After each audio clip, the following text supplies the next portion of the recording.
নবীর একজন পাগল সাহাবা, নবীর একজন পাগল সাহাবা হযরত বেলাল রাদিয়াল্লাহু তাআলা আনহু। বাবারে, বেলালকে তার মালিক উমাইয়া কষ্ট দেয়। একজন সাহাবা গিয়া বলে, ও বেলাল, তুমি জোরে জোরে আহাদ আহাদ আহাদ কেন বলো? আস্তে বলো না, আস্তে বলো, যাতে করে তোমার উমাইয়া তোমার মালিক শুনতে না পারে। বাবারে, ও পর্দার আড়ালের মা গো মা, ওই যে বেলাল কিন্তু কোনো না কোনো মায়ের পেট থেকে জন্মগ্রহণ করছে, আমিও কিন্তু কোনো না কোনো মায়ের পেট থেকে আপনিও জন্মগ্রহণ করছেন। বেলালের মা ও মা, আপনিও কিন্তু মা, আপনি আপনার বাচ্চাকে ভাত খাওয়ান টিভির সামনে বইসা, ঠিক কিনা? ভুল কইলাম মনে হয়? আওয়াজ দিতেন না। বেলালের মা ও মা, আপনিও মা, আপনি ভাত খাওয়ান টিভির সামনে বসে। হ্যাঁ, যেই মা বাচ্চাকে ভাত খাওয়ার সময় টিভি দেখায়, গান দেখায়, ওই ছেলে যখন বড় হবে সে কি বড় আলেম হবে না বড় ডাকাত হবে? নিঃসন্দেহ ডাকাত, নিঃসন্দেহ সে নবীর আদর্শ হতে পারে না, সে নবীর আদর্শে বড় হতে পারবে না, কারণ তার মা ভালো না, পেট ভালো না।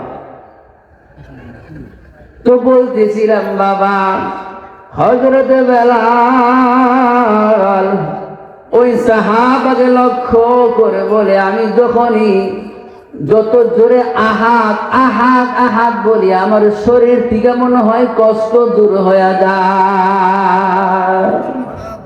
আমি যত জোরে আহাদ করি আমার কষ্ট দূর হয়ে যায়। ওই বেলাল আল্লাহর নবী, বিশ্ব নবী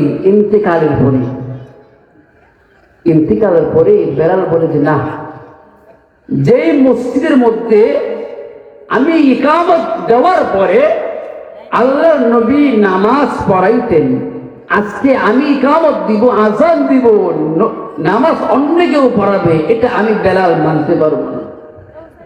ও বাবা,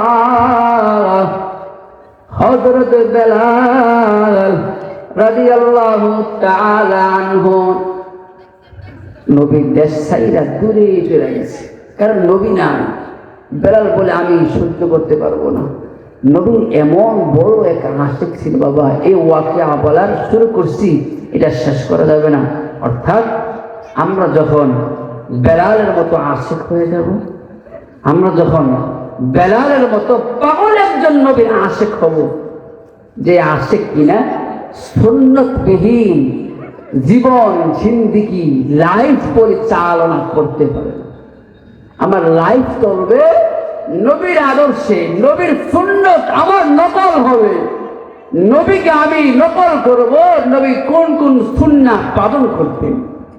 তাহলে যে বডির মধ্যে সুন্নাহ আছে, যেই বডির মধ্যে সুন্নাহ আছে, যে তুতার মধ্যে নবীর দাড়ি থাকবে, সুন্নত দাড়ি, ওই শরীরের মধ্যে আর যাই হোক জাহান্নামের আগুন তাকে গ্রাস করতে পারবে না।